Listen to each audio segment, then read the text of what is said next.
Could start that now. Thank you. I'll get it started right now. The stream takes a few seconds to get started, Okay, but it's recording. that's fine. So welcome everybody to the final general lecture of the winter session of the virtual NYI. And it's, I believe, the 10th lecture of the overall series, and the second in the two-part series on the mental life of modernism with Jay Kaiser from MIT. And I introduced him at the beginning of the first session in a bit more detail. I won't take up your time by repeating any of that today. My introduction of Jay Kaiser today will take a slightly different form. As I asked Professor Kaiser if there was anything that he wanted me to say in introducing him, and he said, "Oh, just tell them that I'm a friend of your mom." Jay Kaiser and my mother, who's here, Lottie Balin, have known each other. I don't know for how many years. I won't put a number on that because I don't know the actual number. But well, they're it's colleagues.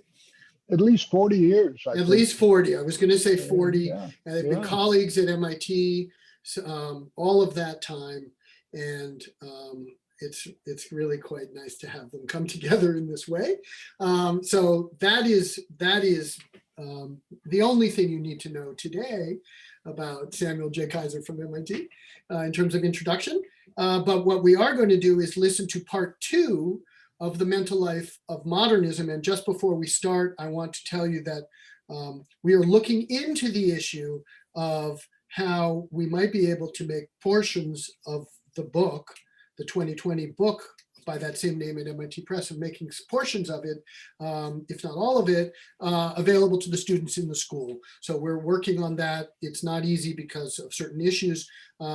We are going to try to make that happen for the students. So stay tuned on that and we'll let you know. So without further ado, please welcome with microphones on, with real clapping, Samuel J. Kaiser from MIT for the second part of the mental life. Thank you. All right, so let's get started here. I'm now going to, let's see, I guess what I need to do is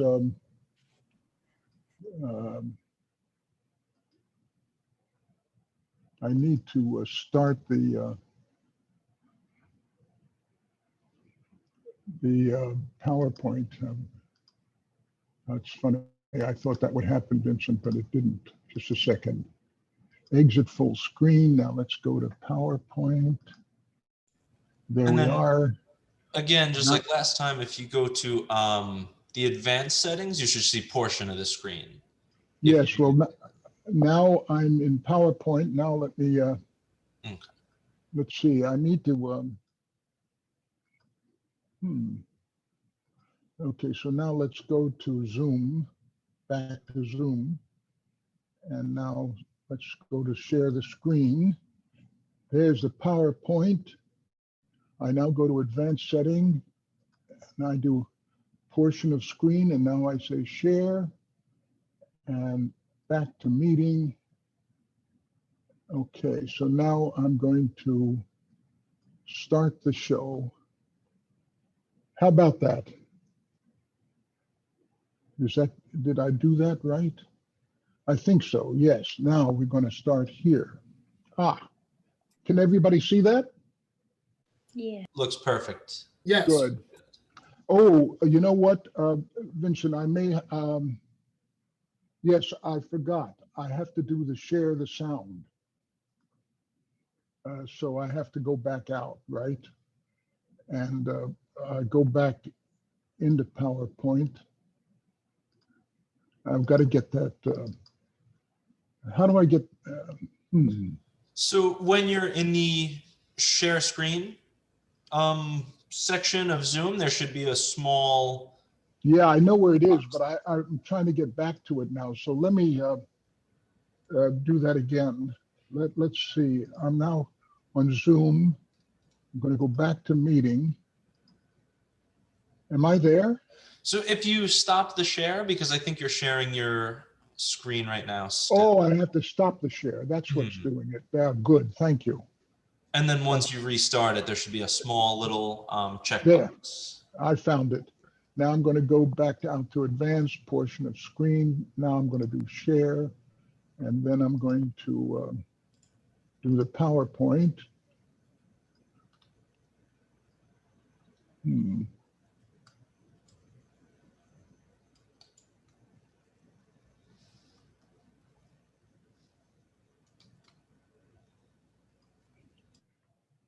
I'm sorry this is taking so long. I don't know what happened this time. PowerPoint. I want to open. I'm going to stop the share here. I'm going to go back to PowerPoint. And now I'm going to open up the file again. There we are. Okay, so now I'm going to go back to the Zoom. And now what I share now, portion. Okay, so now let's share it. And now let's see if this is going to get started.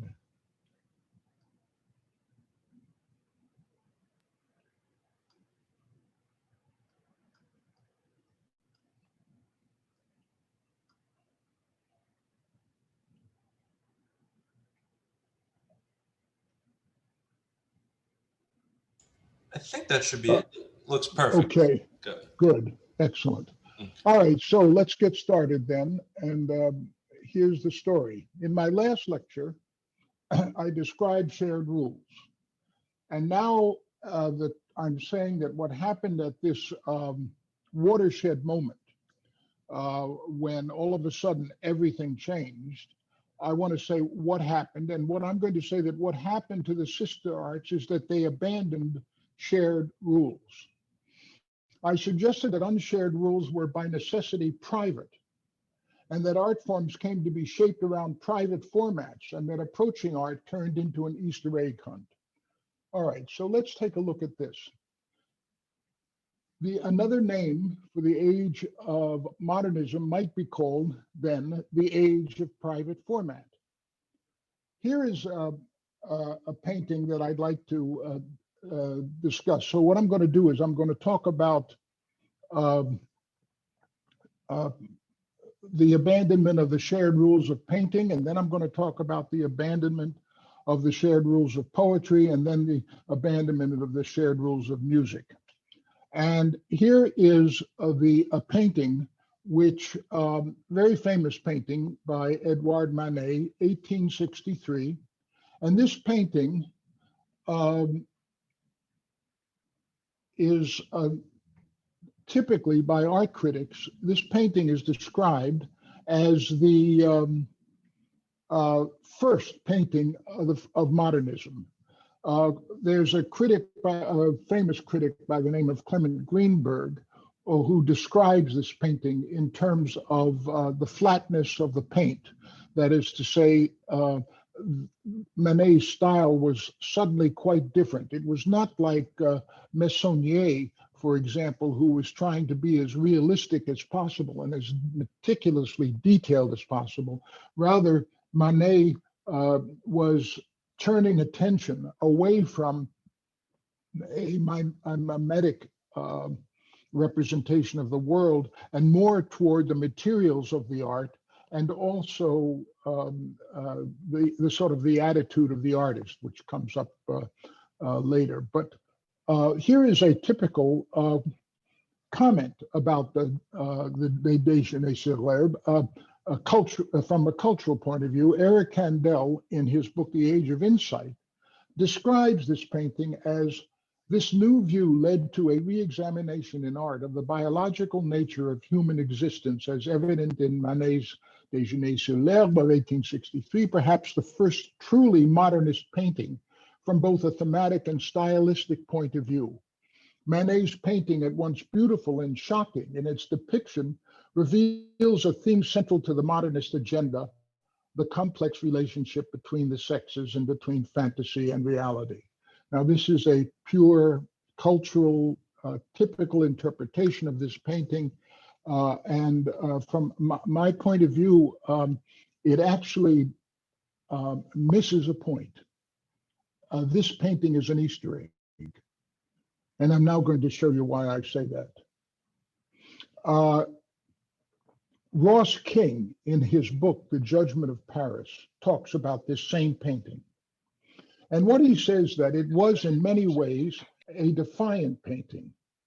Manet had copied or adapted numerous old masters, but never had he given his source such an audacious spin. He was not simply copying Raphael, he was cheekily reworking him, turning a mythological scene from one of the most celebrated engravings of the Renaissance into a tableau of somewhat vulgar Parisian holidaymakers in whom the morally fastidious might detect indecent undertones. Now, let me try to explain to you what he's talking about. When he talks about Manet in the same sentence with old masters and saying he is simply not copying Raphael, this is what he means. In the 15th century, there was a very famous engraver by the name of Marc Antonio Raimondi, who produced a famous engraving called The Judgment of Paris, after a design by Raphael, in whose studio Raimondi worked. The engraving embodies many of the tropes of classical art. You can see them all there: nude figures, drapery, hidden genitalia, mythological figures, people flying around in the sky, as well as people gathering. And the theme is from Greek mythology. And it involves Paris, this is Paris, being roped into judging who is the most beautiful, Hera, Athena, or Aphrodite. Now, each one offers Paris a bribe to pick her, and Aphrodite wins because Aphrodite tells Paris, if you award the golden apple to me, I will give you Helen, the most beautiful woman in the world. So he does, and Aphrodite makes good on her promise. Paris takes Helen back to Troy, and that starts the Trojan War. And of course, that's the whole the subject matter of the Iliad, which is also a kind of a founding myth for the Roman Empire. In any case, what I'd like you to do is to turn your attention in this engraving to the lower right-hand corner. You see that? Now take a look at Déjeuner sur l'herbe. It's exactly the same composition. And so what Manet is doing here is he's not talking about sex and fantasy and reality.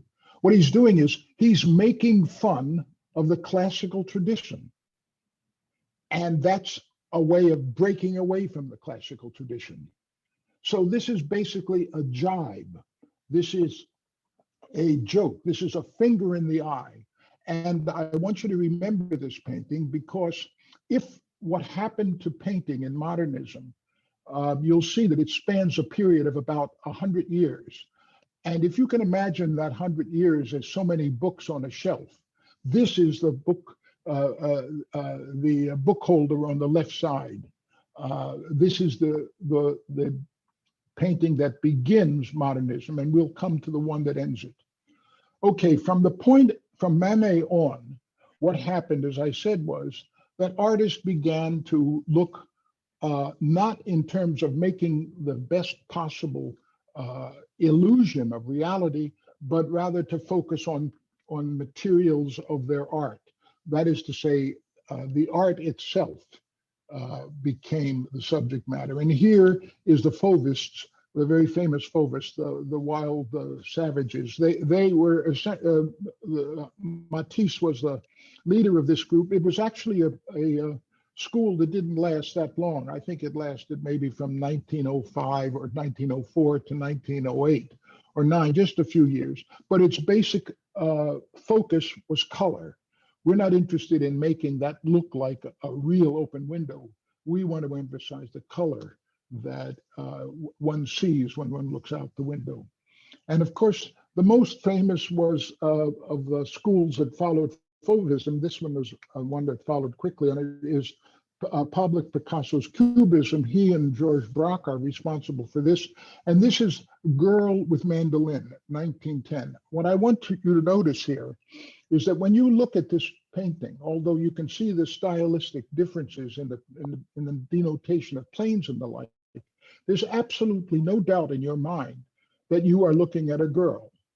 You can see the torso, and you can see the face, and you can even see the place behind it. So this is really a very typical painting in terms of the classical painting. I mean, it essentially caters to face, place, and body, but it does so in a very original stylistic way. But what I want to focus on, where everybody thinks this is a very profound change, it's not really. It's very superficial.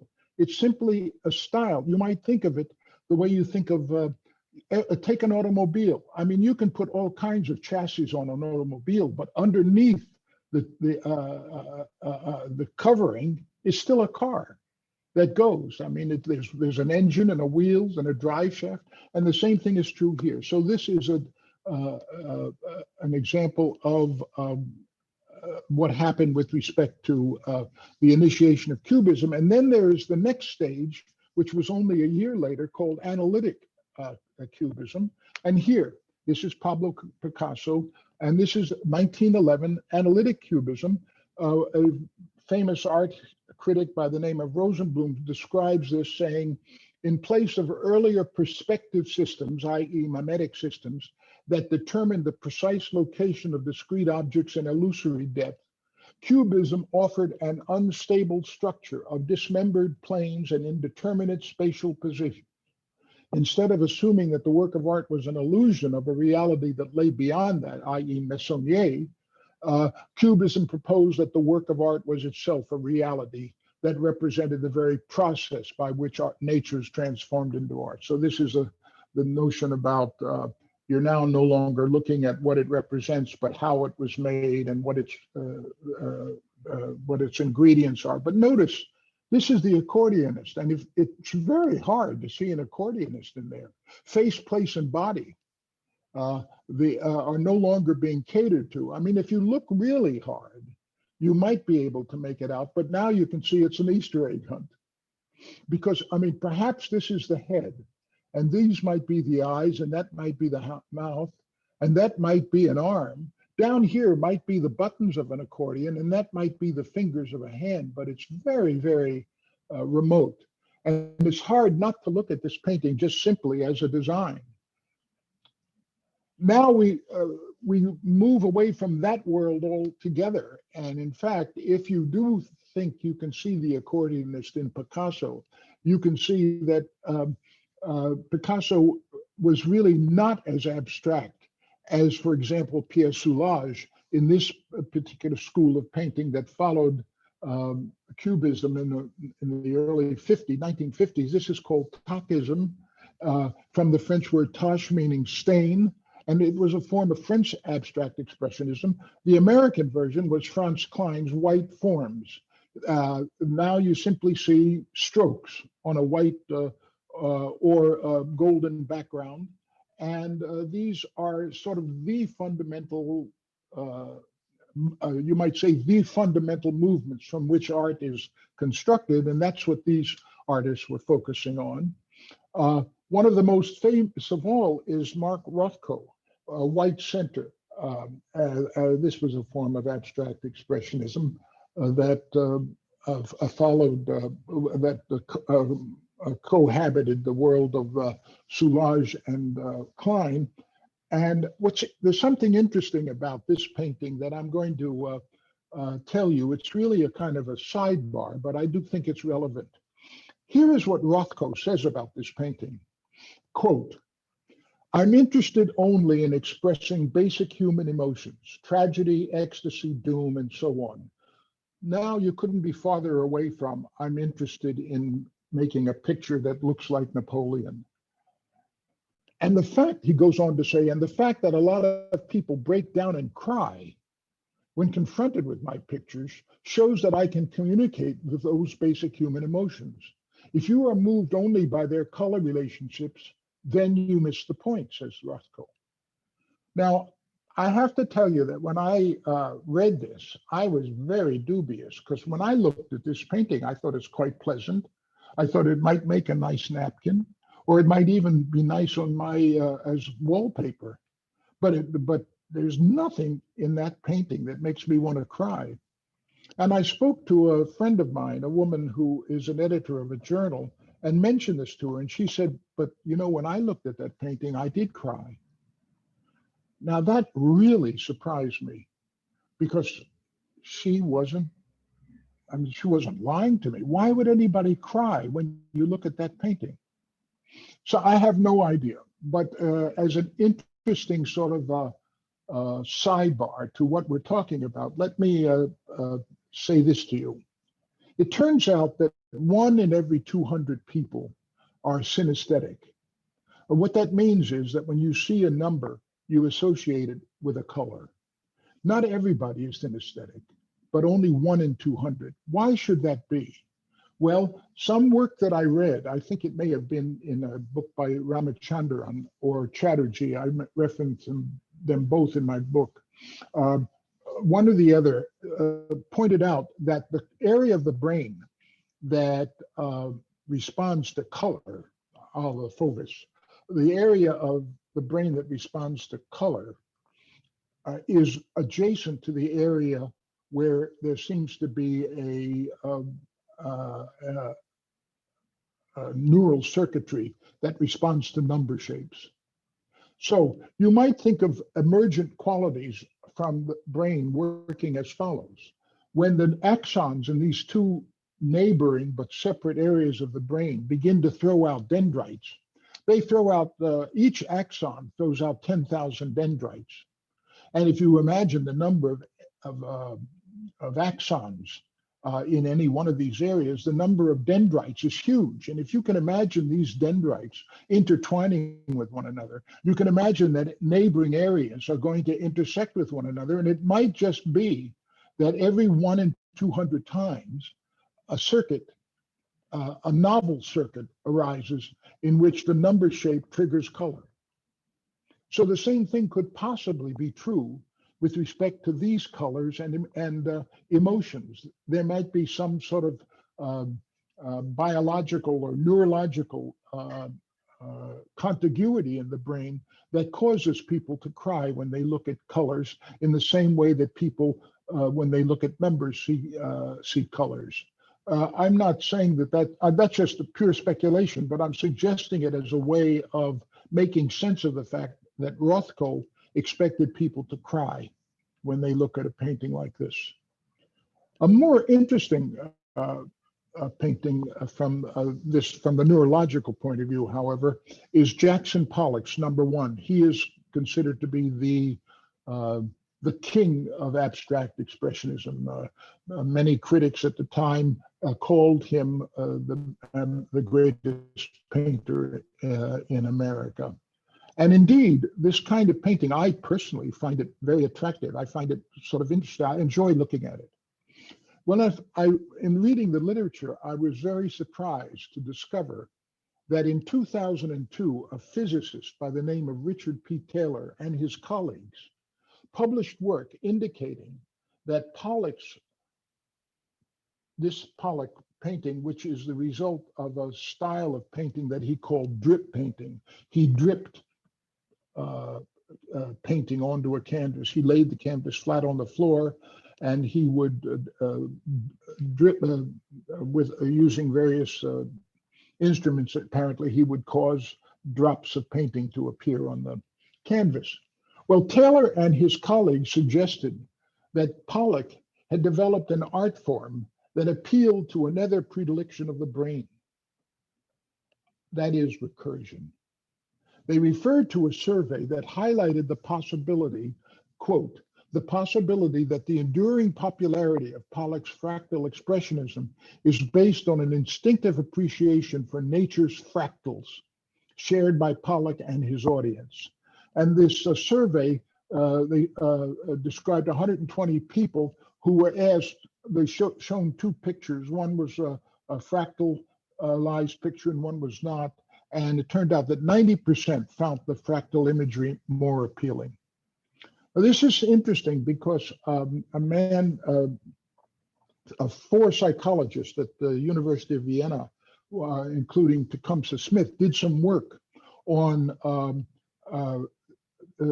developmental reaction to fractals. They looked at children in the second grade and the fourth grade. And what they did was they took the children in the second grade and they showed them a picture. Then the second picture was a fractalized version of the first, and the third of the second. And then instead of showing them the fourth, they gave them a choice. And they asked them, which one of these is the fractal version? It turns out that two second graders were not very good at this. Their responses were equivalent to 50% to chance. But when they ran this same experiment on fourth graders, the fourth graders were extremely good at saying, this is the fractalized version. Now that's in and of itself interesting, but what I found really interesting was this. They went back and they tested the ability of second graders to deal with recursive structure in language. And it turned out that the second graders were not good at it. The fourth graders were. So here is a predilection of the brain, recursion. And it turns out that it seems to develop in language and in painting, which means that what Pollock had done here when he abandoned the shared rules, and this came up in a question in our last session, when he abandoned the shared rules and created a new set of, quote, private rules, in this case, which everybody shared. And that's the reason why so many children like Pollock, as well as adults. All right. Then what happened was that along came Andy Warhol. And Andy Warhol painted in 1962 this very famous collection of 32 pictures of a Campbell soup can. They're all identical, except for the kind of soup: tomato, vegetable, green pea, clam chowder, etc. And just again, as a slide part, my favorite is split pea here. Now, anybody who talks about Andy Warhol's soup cans in terms of how well the painting represented cans of soup would be missing the point. Essentially, what Warhol was doing was the same thing that Manet did 100 years earlier. What Warhol was doing was poking a finger in the eye of a particular school of painting called abstract expressionism, a kind of painting which could not be understood unless you had a theory accompanying the painting, that is to say, unless you had a guide to where the Easter eggs were.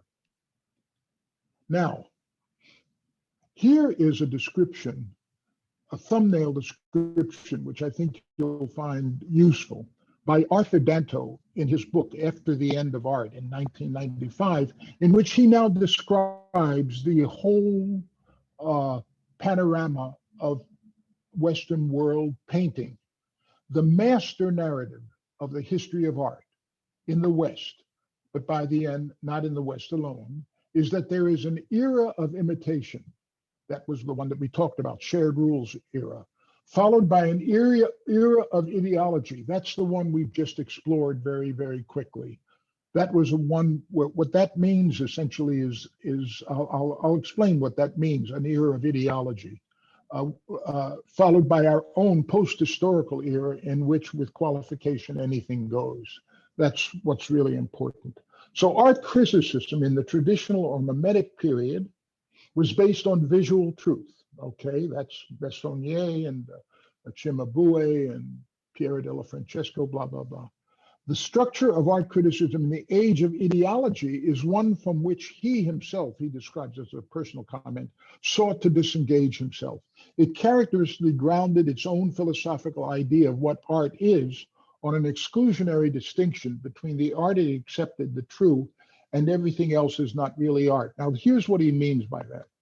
He essentially means that each one of those schools that I described to you, Tachism, abstract expressionism, Fauvism, each one of those schools was accompanied by a manifesto. And an acquaintance of his, an art historian, acquaintance of Danto's, a woman by the name of Phyllis Freeman, had taken the manifesto as her topic of research. And she had unearthed roughly 500 examples of different manifestos that occurred between 1863, when Manet did the Déjeuner sur l'herbe, and Warhol in 1962, when he did the Campbell Soup cans. And these manifestos were essentially names of schools.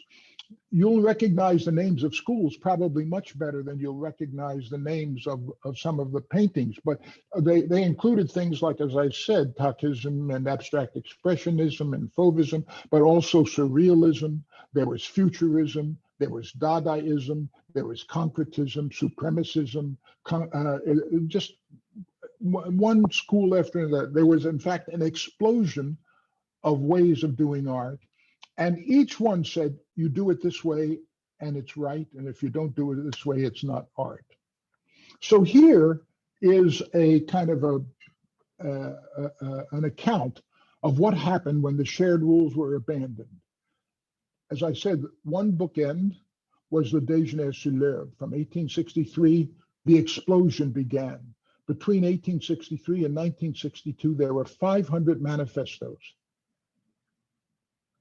And then came the Campbell Soup can, with Warhol doing for what had come before, what Manet had done with what came before. That was a 100-year span. And what I thought was interesting, by the way, about both of these bookends, as it were, to the 500 schools before that way of doing art was abandoned, and what happened was anything goes. What I thought was interesting was that the subject matter was about lunch. All right, so those schools and the explosion of ways of doing art, each one was in its own way a kind of an Easter egg. You had to find what the artist was talking about, where the art was coming from. Let's take a look now at music. The same thing happened in music, as I said. Arnold Schoenberg took tonal music over the edge. And the first time he did it was in a quartet number 2. In the fourth movement of the quartet was called Entzückung, which means rapture, and it begins with 5 arabesques. Now, what's interesting about these arabesques is they have no tonal center at all. There is no key that any of these can be related to. And in fact, what was discovered, I think some 20 years later, I think it was actually Strauss, Richard Strauss, who figured this out, was that these arabesques were really constructed from a set of 7 notes, 1, 2, 3, 4, 5, 6, 7. Now, where did these notes come from? Well, they certainly didn't come from tonal harmony. Well, it was known as the Eschberg set. And what you see here is that that Schoenberg started out with these 7 notes, and then for the viola, he took the 7 note, he wrote a figure based on the 7 notes, and then he performed a mechanical operation, tonal operation on it. Namely, he raised it up a fifth, and he got the second violin, and he raised it up another fifth, and he got the first violin. And in that way, he got these arabesques. But the Eschberg set, where did that come from? It certainly didn't come from anything that was hardwired in the brain. Here's what it came from. It came from the letters of Schoenberg's name. The A is the note A, the D is the note D, Esch is E flat, C is C, H, Asch, it's the German name for these letters, was B. B in German was B flat, and E and G. Now, we know that other composers have also used for example, Bach did it. But when Bach uses BACH in his compositions, he's doing it well within a tonal framework. But when Arnold Schoenberg does it, there's no tonal framework at all. The only way you could understand where these 7 notes came from is if you knew this trick. Take a look at his name, take the letters of his name, and then transpose that into the notes in German. But that is the Easter egg. And there's no possible way anybody could ever get that. In fact, Taruskin, in talking about this, talks about how private it was. He says, now he's talking about 6 little piano pieces, which the quartet, by the way, was composed in 1908, and this came 3 years later. The same sort of thing, the same sort of atonalities, an arbitrary set of notes, and then a piece of music constructed on those notes. And this is what Taruskin said. No single pitch emerges from the texture with sufficient frequency to suggest itself as a candidate tonic. It would appear that the whole conventional vocabulary of music has been suppressed in favor of private language. And that's why I'm calling this the age of the private format. Because what now artists were doing was something between themselves and their art. And the audience had to play catch up. And you never had to do that before. That's why art before modernism was accessible, and after modernism, it was inaccessible. To a fare thee well. The language,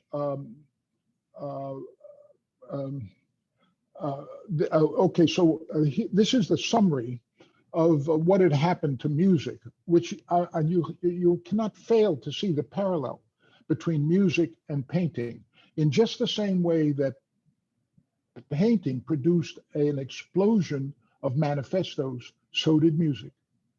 In the Western tradition, the trouble began with the exhaustion of tonality at the turn of the century. Anything became possible. Faced with chaos, composers reacted by inventing their own compositional grammars. Within an avant-garde aesthetic, it became possible to believe that one's own new system was the wave of the future. That's exactly what happened in painting. And here's how Alec Ross, who is the music critic for the New Yorker magazine, put it in a book that he wrote in 2007 called The Rest is Noise. He said, the language of modern music was reinvented on an almost yearly basis. 12-tone composition gave way to total serialism, which gave way to chance music, so-called aleatoric music, which gave way to a music of free-floating timbre, which gave way to neo-dada happenings and collages, and so on. Okay, so now what I want to do is I want to give you an example of this kind of new music. In 1952, there was a program, very famous TV program in America called What's My Line? And the MC of the program, this man here, Gary Moore, the format of the program was this. You would bring somebody on stage who had a very unusual occupation. And there was a panelist of 3 people. And what the panelists had to do was try by asking questions to figure out what the guy did. In this particular segment, Gary Moore was so taken with the occupation of the mystery guest that he decided to forego the format and said, well, let's just get right into what this person does. Now, this person is perhaps the most famous philosopher of music of the 20th century. His name is John Cage. And this is how the interview went. Now, Mr. Cage, I know that you teach a course in experimental sound at the new school. Experimental music. Notice, Gary Moore makes a mistake. He calls it sound. And Cage says, no, I'm not talking about sound. I'm talking about music. Music. Yes. Will you tell us quite seriously whether or not you consider what we're about to hear music? No tongue-in-cheek, but seriously. No, perfectly seriously. I consider music the production of sound. And since in the piece which you will hear I produce sounds, I would call it music.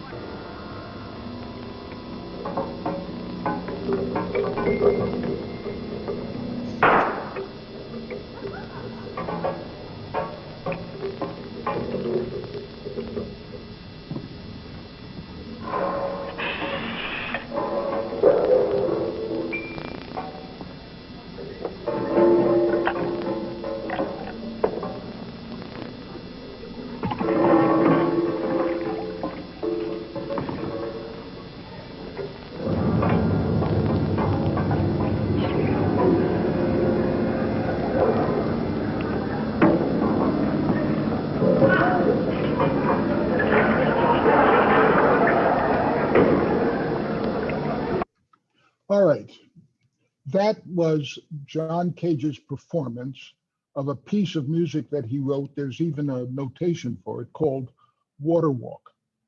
Now, what I think is interesting about this piece of music is this. Recall that in terms of classical tonal harmony, a la Jackendorf, Lerdoll and Jackendorf, we know that there are rules of grouping, tonality, and rhythm, beat. We're locating a beat. These rules, I claimed, and they claim, are really internalized, and you need those rules in order to understand, to parse music. Okay, we then saw Stravinsky, who argued, well, you know, you can't have an art form without rules. New music. But what are the rules? It's certainly not tonal. There is certainly no grouping to be imagined here, and I can't see any rhythmic beat at all. So whatever is going on here, not only is it a construction of something, but it's a construction of something without any indication of what the rules are. So that is, you could not become more unmoored from shared rules, I think, than this piece of music by John Cage. And I think actually, I would argue, although that's really not part of this, that this is really, you ought not think of this as a musical performance, regardless of what he says. What you ought to do is look at it as a piece of performance art in which he's saying, I'm doing music while he doesn't, and whatever that does for you. But in any case, I have to tell you that if I have to look at this as music, I just don't get it. And that's because I don't know what rules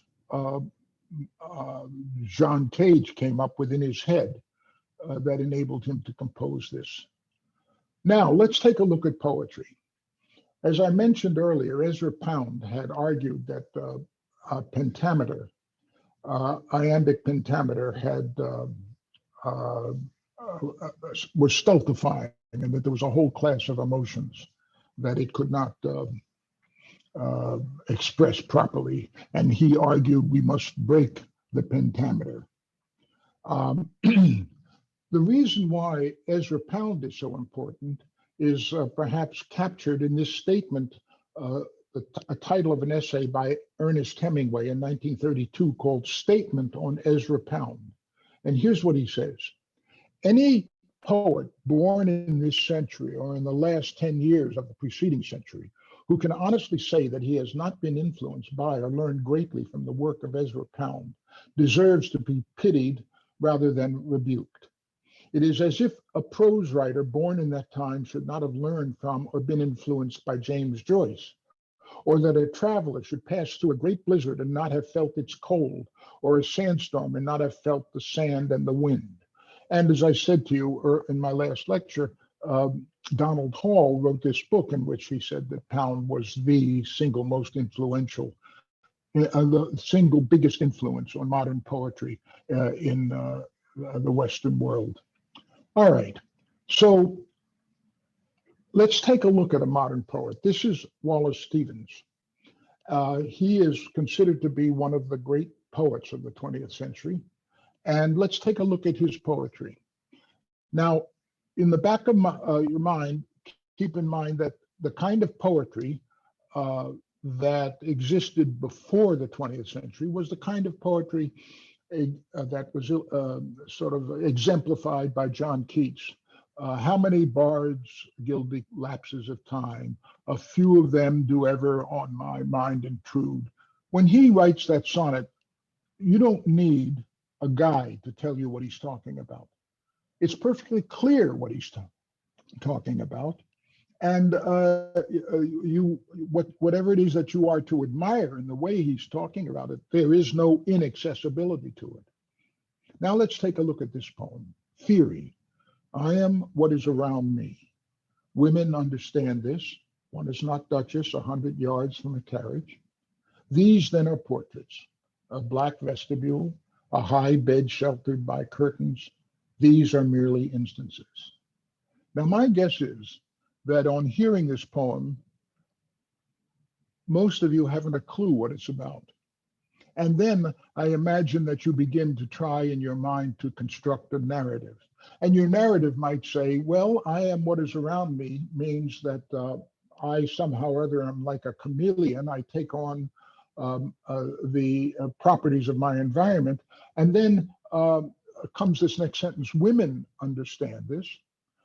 And you might say, well, why women? Well, oh, well, it must be that women are somehow or other more nurturing than men, that they are more sympathetic to their surroundings. Some build up some sort of a narrative like that, and so on, and it would go in a classroom, and then you would be presented with the problem. Well, if women understand this, and one is not a duchess 100 yards from a carriage, that is to say, if that means that a duchess is what a duchess, what,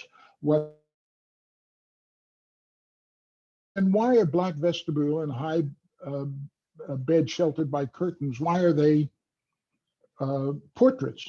Okay, now I gave a course at MIT a very long time ago, and it was a so-called interim course between semesters. And I gave a course on Wallace Stevens, in which I showed what Stevens was doing.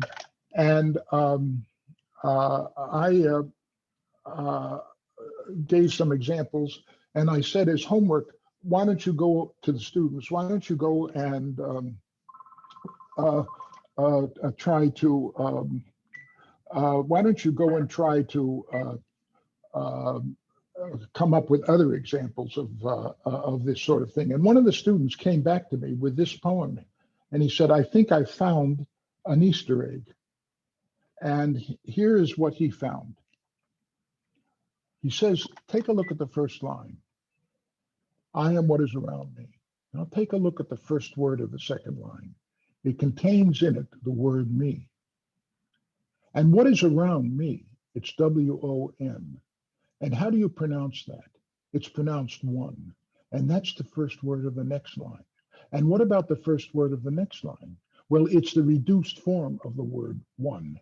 And then all of a sudden, why these are portraits becomes perfectly obvious. These are visual images which are the counterparts of an orthographical image. This is an orthographical painting, as it were, in which me is surrounded by one. And these are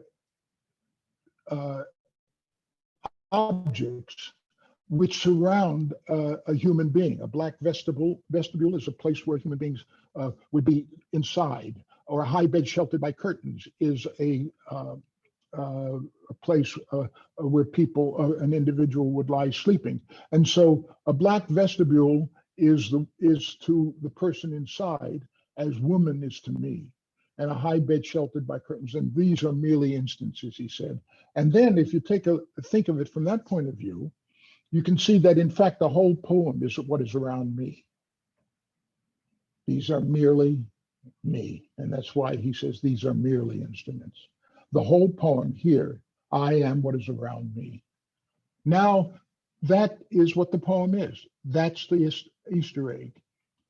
You can, if you don't get that, you don't get the poem. Here is a poem which I want to go share with you. This is, in my opinion, the best short poem ever written in the English language. It's by Wallace Stevens again, and it's called The Snowman. And I'll read it very quickly for you. One must have a mind of winter to regard the frost in the boughs of the pine trees crusted with snow, and have been cold a long time to behold the shoemaker shattered with ice, the spruces rough in the distant glitter of the January sun, and not to think of any misery in the sound of the wind, in the sound of a few leaves, which is the sound of the land full of the same wind that is blowing in the same bare place for the listener, who listens in the snow and nothing himself, beholds nothing that is not there, and the nothing that is.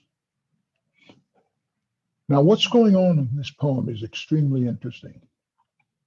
The first thing to notice is that it is a single sentence. It's one long sentence. And most critics don't even notice that. And the ones who do just simply say it. Well, this is one long, like I think Harold Bloom says, this is one long sentence that turns in on itself, whatever turns in on itself might mean. But they don't make a big deal of the fact that this is one sentence, but that's exactly what you should make a big deal of. And here's what I want to show you. Consider a sentence like the horse raced past the barn fell. This is a famous garden, so-called garden path sentence in English. And what it suggests is that as a hearer listens to a sentence, the hearer wants to shut off, wants to find the end of the sentence as quickly as possible. That's why when a hearer is given a sentence like the horse raced past the barn, the hearer immediately puts a break right there. And then fell says, oh no, I've made a mistake. I've got to go back and understand it again. And then you go back and you try to reanalyze the sentence. And it may take you a while until you discover the structure behind this sentence, which is that the horse raced past the barn is in fact a noun phrase, which is the subject of the verb fell. And that the sentence is to be constructed like this. The horse is the subject. That raced past the barn is the restrictive relative clause modifying horse, and the whole thing is a constituent, namely the horse fell.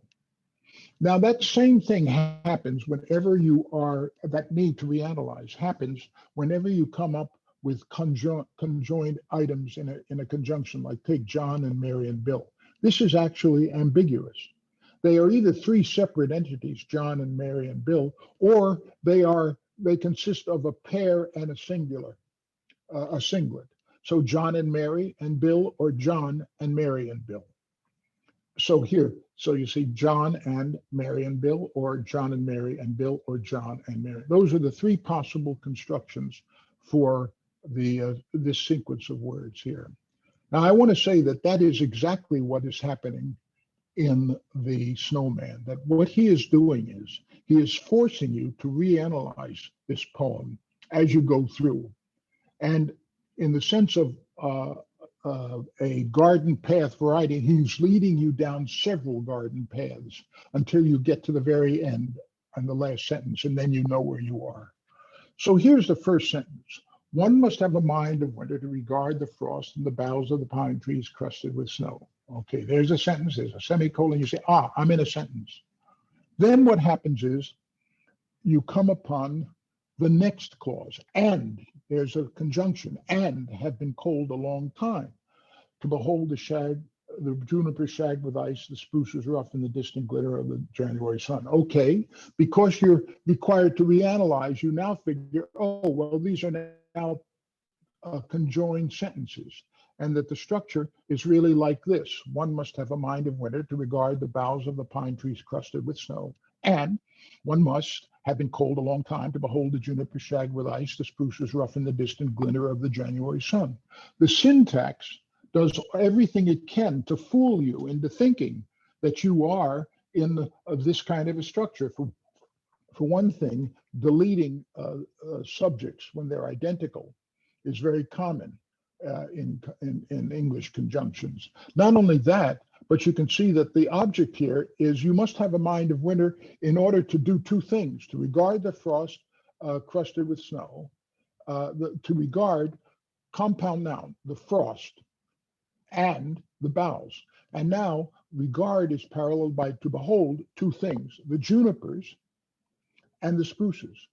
So you are happy in this construction. And then all of a sudden, what happens is that you are forced to reanalyze. Now, let me show you the basis of the reanalysis. If you take these two constructions of John and Mary and Bill, and John and Mary and Bill, you can see that this particular box conjunct actually can play an ambiguous function. It can make you think that you are in the second half of a conjunct, or it can make you think that you are the first part of a conjunct, because you can either go with the previous one. So this is ambiguous. You don't know if it goes with John or you don't know if it goes with Bill. Now take a look at what happens next. You get another and. One must have been cold a long time to behold the juniper shag with ice, the spruces rough in the distant glitter, and one must not think of any misery in the sound of the wind, in the sound of a few leaves, etc. So what is essentially happening is that this construction, one must have been cold a long time to behold the juniper shagged with ice, etc. When you first come upon it, you think that it belongs with the conjunct that you just left. But as you go on, you realize, nope, you were wrong. It actually goes with the conjunct to the right. And then the poem continues. And that's the structure you have so far. One must have a mind of winter and have been cold a long time to behold and not to think. And there's the construction. Conjunct, and the second element of a conjunct itself contains a conjunct. Now let's go to the last line, the last clause. Who listens in the snow and nothing himself beholds nothing that is not there and the nothing that is. Now take a look at the structure of that. You can see that that's very familiar. This structure looks exactly like this structure. And essentially what happens is that what he has essentially done is constructed a poem, which essentially is one long conjunct in which you are constantly required to reanalyze this until that the syntactic structure of the first conjunct mirrors the syntactic structure of the second conjunct is corroboration that indeed you are in a conjunct. And I claim that the reason why this is such a great poem is because the syntactic construction of the poem is essentially a metaphor for what it's about. Namely, you have to constantly reanalyze your relationship to the world in order to come to the truth. And what is the truth? The truth is that if you look out, if you find yourself in a landscape like I am now, I'm looking out my window and it's snowing, and I think, my God, it looks awfully cold out there. The fact of the matter is, it isn't cold out there. I'm the one who's cold. Out there, it's not cold. There's no such thing as cold. I'm the one who's cold. And if you take yourself out of the picture, then you sort of get a sense of your place in reality. And that's essentially what he's doing here. But what I think is very important, the reason why so many people like this poem, even though they may not know why, is because the poem, like the Pollock painting, is built on recursion. And the poem appeals to the ability of the human mind to process recursion. Now compare that to this poem by John Ashbery, who was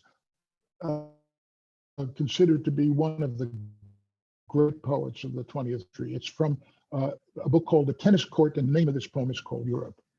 To employ her construction bowl, morning fed on the light blue wood of the mouth, cannot understand, feels deeply. A wave of nausea, numerals, a few berries. The unseen claw, babe asked today, the background of poles roped over into star jolted them, filthy or into backward drenched flung heaviness, lemons asleep, pattern crying. I haven't a clue what it's about. And I have looked at this poem a very long time, trying to find the hidden format. I can't find it. I don't know what it is. This poem is, to me, basically a presentation of John Ashbery's hallucination. And I cannot hallucinate his mind in my mind. It is the height of inaccessibility. And indeed, in an interview in 2005, when asked by an interviewer for National Public Radio whether his poems were accessible, he responded, well, I'm told that they're not. And then he went on to say, what they are is about the privacy of all of us and the difficulty of our own thinking. Well, there's the word privacy again, and that is essentially what happened to poetry, painting, and music in the 20th century. It was driven into the private world of the artist and became about the artist because the rules that connected the artist and the audience were abandoned. Okay, now what does this mean?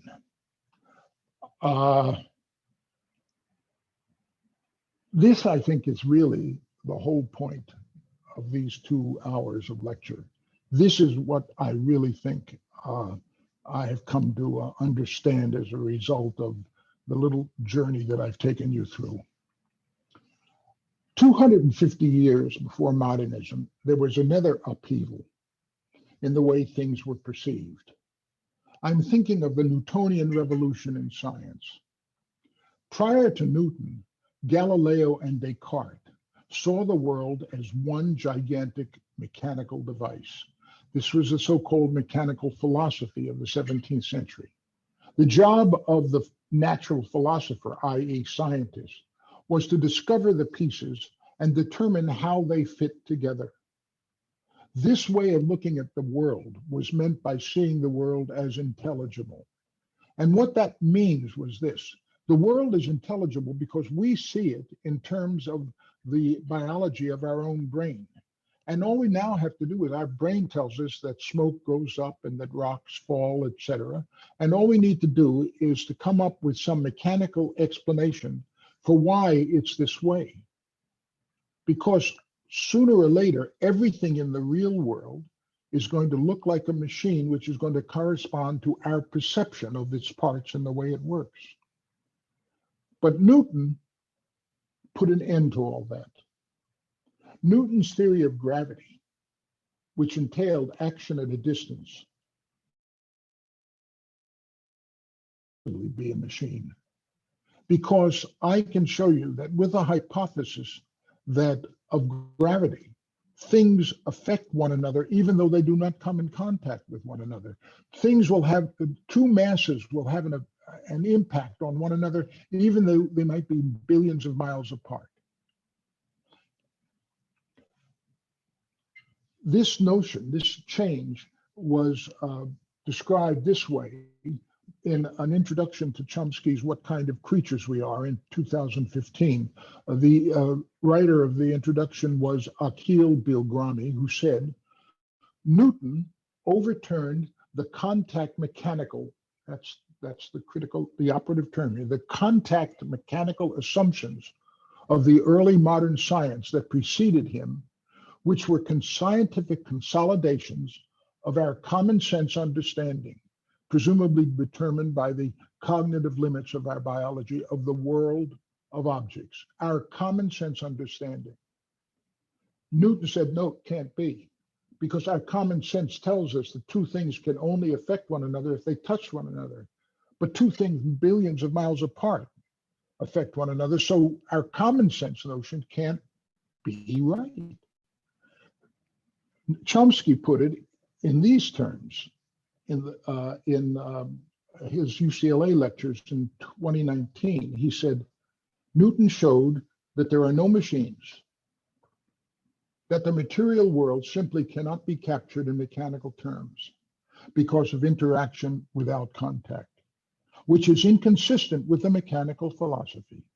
So the end result is we have theories like Newton's that we can understand, but no intelligible world. What they describe is simply unintelligible. And so our world is left with theories. Now, I think you can see the parallel between this and modern art, because it becomes unintelligible. Let me argue then as follows.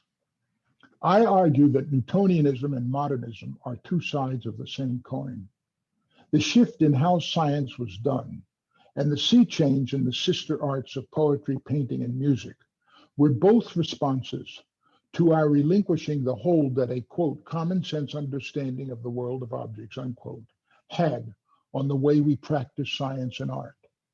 In both cases, the brain ceased to depend primarily on its natural proclivities and was forced to create new ones that were not natural at all. The products of science and of art became inaccessible.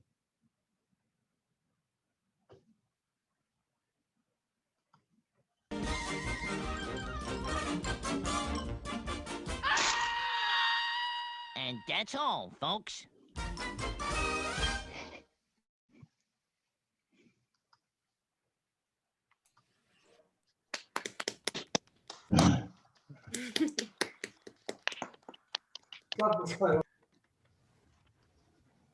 Thank you so much, Jay. Let's go straight to any questions and comments that people might have.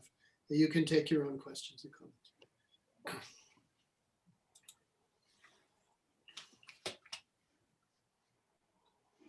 So I guess we can start with one that's in the chat here. So, Yeah, I can read it if you want. oh yeah, sure. Shall I? About that interesting poem that you've showed to us and read to us, and the man that is inside different words, or I, or me, inside different words and different objects of the universe. Should the last stanza, these are merely instances, also be read differently, like me rely on instances, for instance, that if we divide these merely into two words, or it's just my imagination, or you don't think? No, that's the point about modern poetry.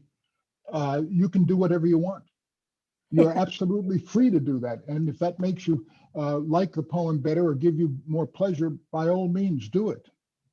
But that kind of search is necessary when the poems become private.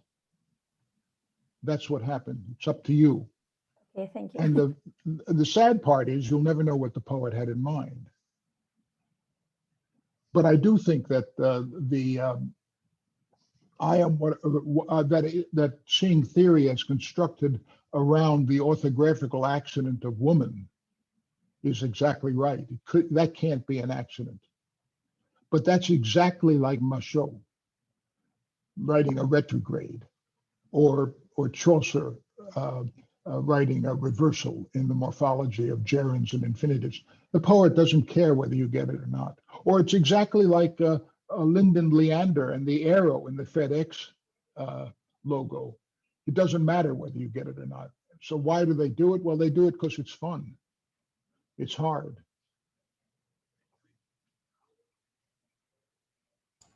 Okay, so we have a question from the Facebook. So Amanda asked, does theater have any place in this theory of modern art? Oh, yes. Now that's very interesting. I haven't studied theater because, well, you know, I can't study everything, and but I'm hoping somebody else can. But you'll notice that theater is a very conservative art form. It's got to be, because it depends on language. And it is basically depends on a narrative. And so the audience has to understand. So there's only so far you can go. So in departing from that. So, I mean, for example, Peter Brooks did a staging of A Midsummer's Night's Dream of Shakespeare, which was very different from the traditional presentation of A Midsummer Night's Dream that I once saw at the Aldwych Theatre when I was in London. It must have been, I would say, 50 years ago. And it was an absolutely brilliant presentation. But you know what it was? The whole stage was nothing but an acrobat's platform. And the dust that Oberon receives from Ariel was represented by plates. And you've seen Chinese acrobats do those things they take a plate on a stick and spin it around. And so that was the dust. And these actors had become really quite skilled at being up high on this platform. And Ariel would come in off the wings way up high on the platform, spinning the plate, and all of a sudden whip her stick away, and the plate would drop, and Oberon, who was at the bottom on the stage, would catch it. And it became an acrobatic act. Well, that's where you have variation in theater, but the words stayed the same. And so I think theater is a very, very conservative art form because you need the words. Now, there's something interesting about this that I'd like to touch on. I didn't say it in the lecture, but I really wanted to touch on it. It has to do with this business about conservative art forms. If you think about it, it's rather interesting, isn't it, that when painting gave up mimesis. There was an explosion of 500 different ways of doing painting. When music gave up tonality, there was an explosion of the ways in which you write music. But when language gave up meter and rhyme, there was no explosion. And in fact, if you look at the various possibilities, there are different possibilities. For example, there is the Dada sound poetry, Caruana, by the Dadaist poet Ball, Hugo Ball. And there was William Burroughs had introduced the notion of cutting up poetry. So you take a poem and then you take various parts of the words and move it around, but that's it. There's hardly much else going on. And there's a good reason for that. And the reason is this. You have access as an artist to the rules that you use when you paint.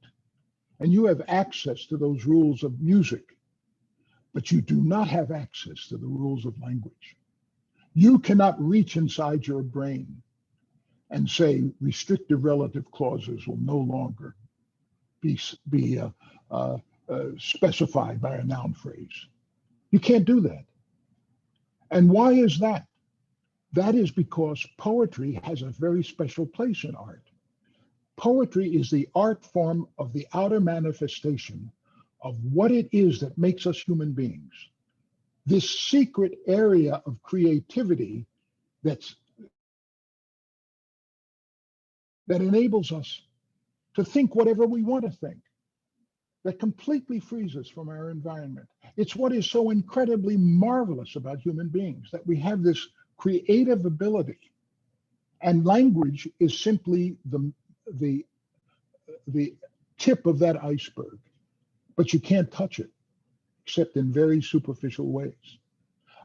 Schlegel thought that poetry was the highest form of art for just that reason. And he said that you have to think in terms of language if you want to change painting or if you want to change music.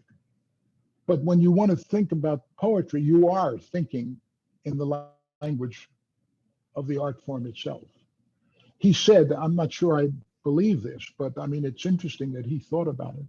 He said that if you describe a painting as being poetic, you are somehow or other enhancing its stature. Whereas if you describe a poem as painterly, you are somehow or other diminishing its stature. Well, be that as it may, I think it is not an accident that when we gave up the shared rules, painting and music exploded in different ways of doing it. Language couldn't, because to do that, you'd have to change who we are. You do not have to change who we are to be a modern painter or an aleatoric composer. But to change language, you have to change who we are. You can't do that.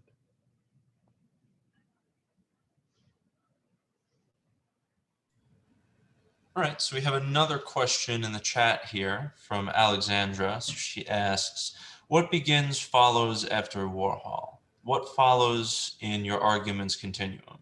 Certainly not. Well, I'm sorry, please go on. Okay, so certainly not a more intelligible world. For example, quantum physics is impossible to understand through senses. Well, I think that's really Alexandra. That was Alexandra? Yes. Okay. Well, look, I think what we need to look at is this. What you're pointing to is this. You are quite right about quantum physics. That is really amazing. Look, somebody in the audience could have made an argument. Well, okay, so action at a distance wasn't understood as a mechanical device by the mechanical philosophers around Newton. But as a result of Einstein, who came up with this notion of a space-time continuum, we now see how these objects are connected. And I can, in fact, construct a simple metaphor for you to understand it. Namely, imagine that the universe is in fact a balloon, and we are on the surface of this balloon. And as the balloon gets bigger, we get farther apart. That's a mechanical connection. But quantum mechanics, that's a different thing altogether. Because in quantum mechanics, you take a photon pair that are entangled, and you shoot them out in opposite directions, and you run after one which is 1 billion light years away, and you grab it and you measure its spin, and you'll know with complete 100% accuracy, you'll know the spin of the other entangled photon. Well, how the hell can that be? Why am I so mystified by that? I'll tell you why. Because I see the world as locational. Look, here's a thermos.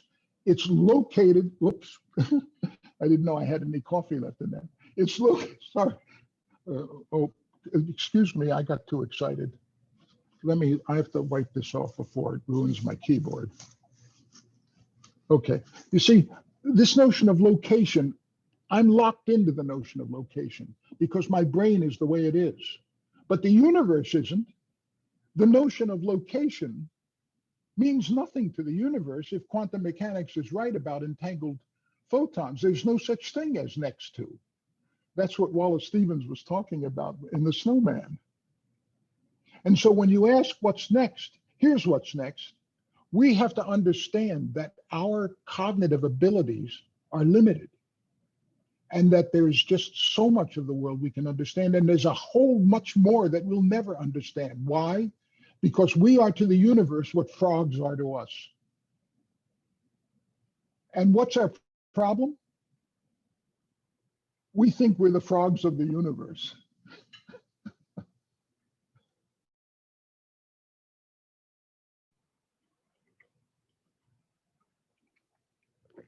I'll tell you this, if there's anything I understand, it's how limited I am. So we have a question from John Balin. He has a hand raised. Oh, he doesn't count. He's the director. I know, but I waited until there was a pause in the chat box questions.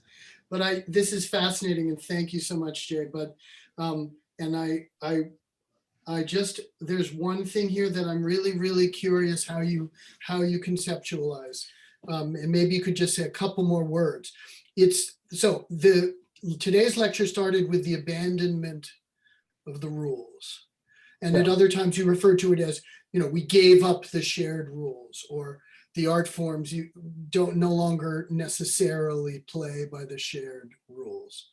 And I just am curious what kind of change you think that was. So I assume that you don't mean that we lost the rules internally, because in fact, in your own discussion of Wallace Stevens, you said, recursion, which is one of the rules, is how you looked at it. And, we haven't lost recursion and all of the other things that we know are cognitive realities from studying language and music and everything else. So it's not, I assume you're not saying that it's a biological evolutionary change.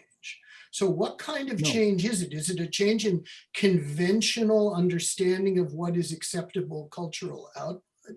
Or is it a conscious thing? Are people aware? I mean, you've made us aware of it, but I mean, John Cage is obviously aware of what he's abandoning, but other people are probably not. So how are we supposed to understand what changed?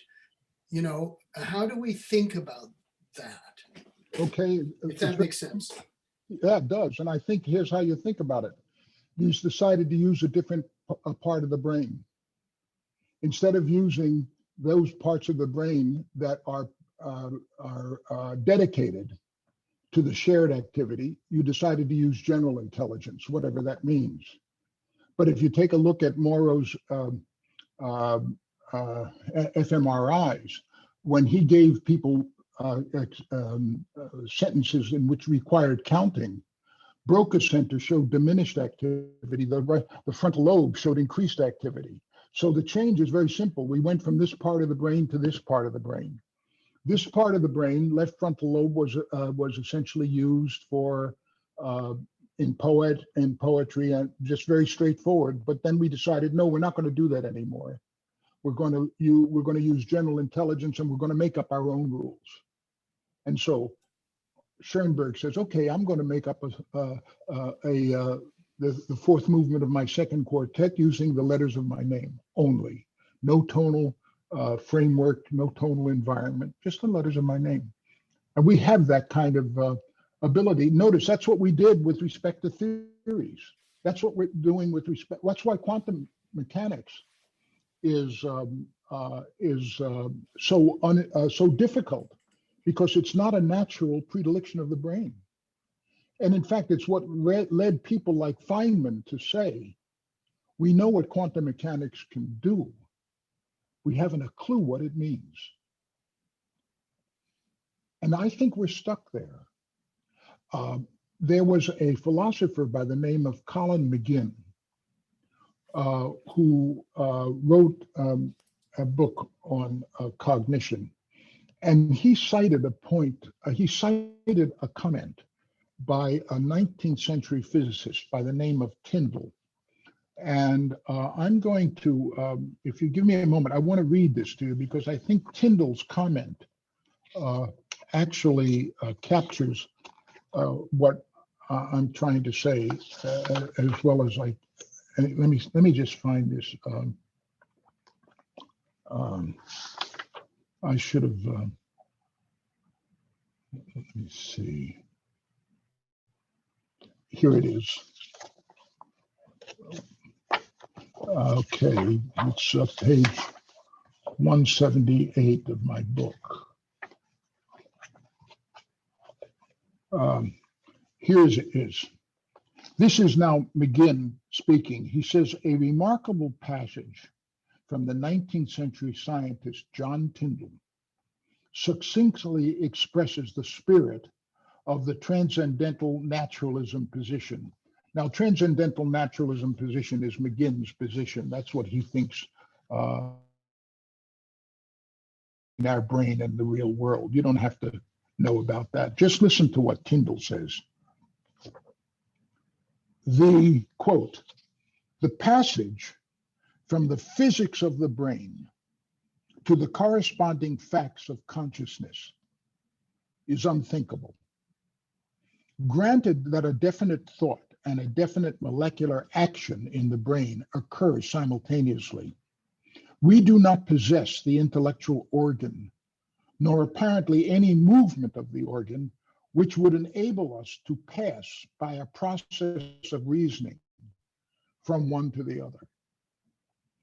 Now that's really interesting, because what he's saying is, if I say to you, think of cup, you have a sensation of cup inside your head. And now I show you the circuitry that lights up in your brain.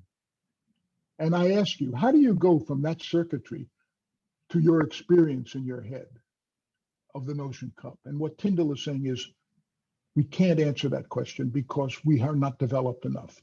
We do not have the mental organs capable of asking that question. And so all I can say to you in answer to your question, John, and this is also an answer to Alexandra's question as well, is that it's clear from fMRI studies that different parts of the brain shifted.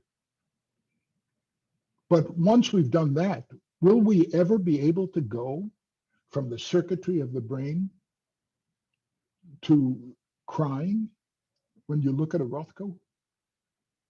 I think we may not be. So in answer to so that's what I think is how you ought to think about it.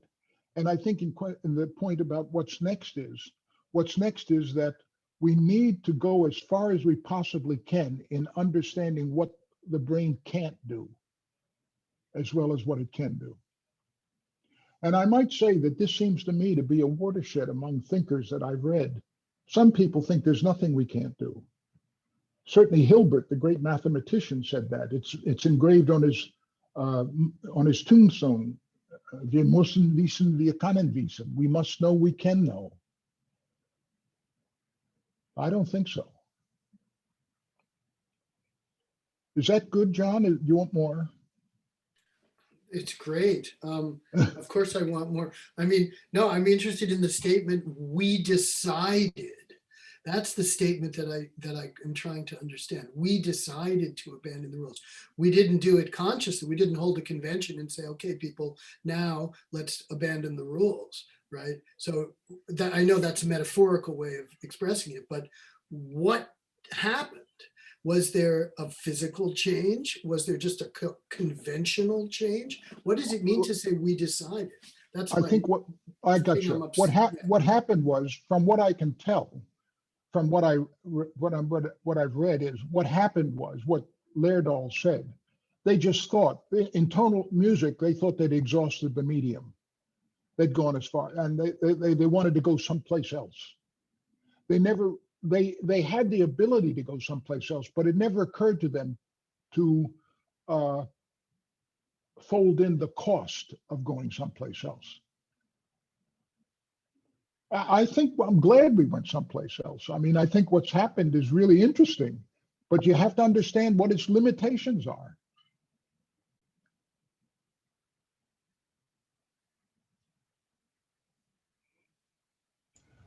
I have Vincent. Yeah, Vinny.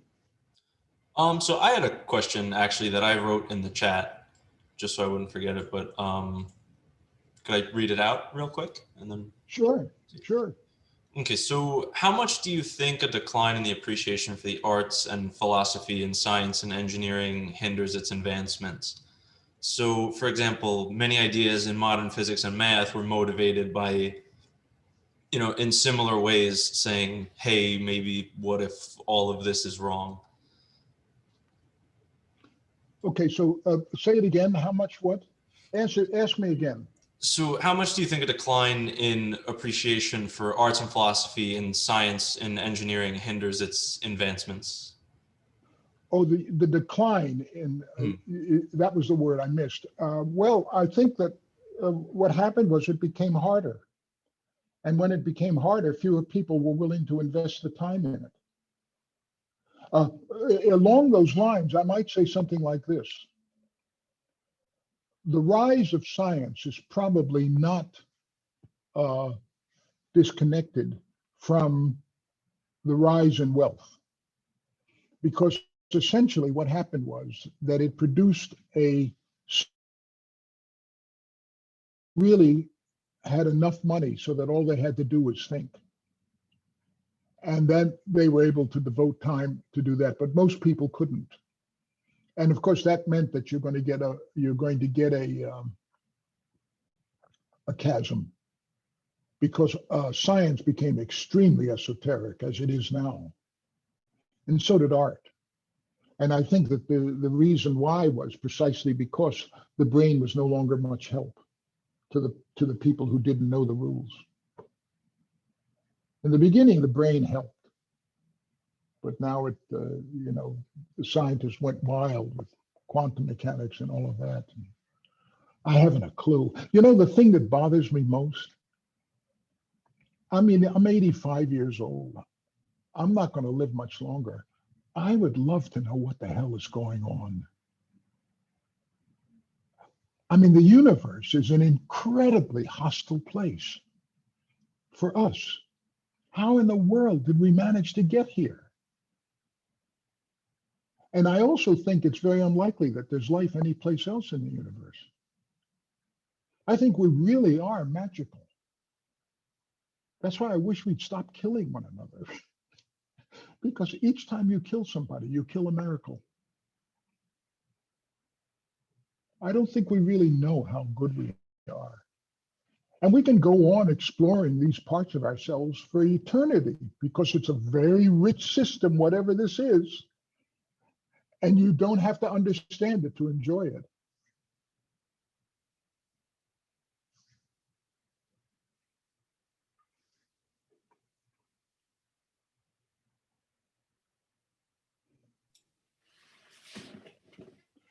Do you want to hear me play the trombone?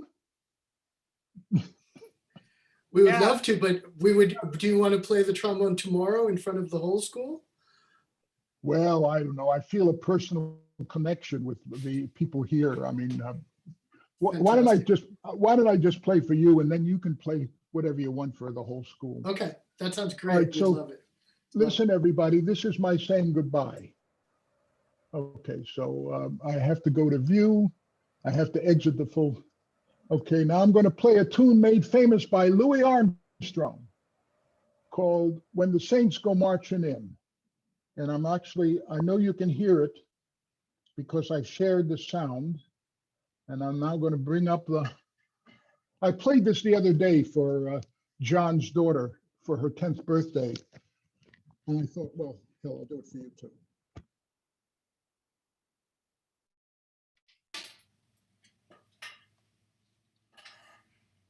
Vinny, tell me if you can't hear it. Will do.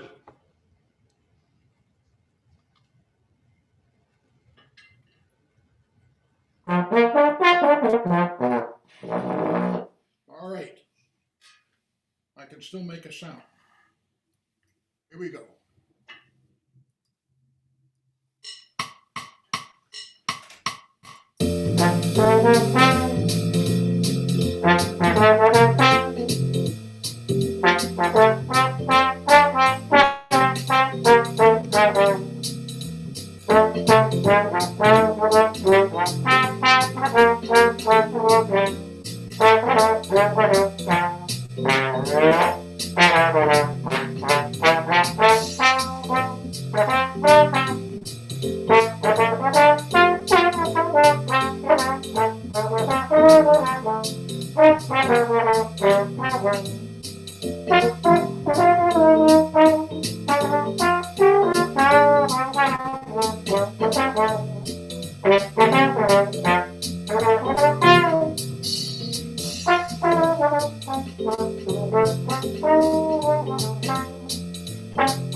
Woo!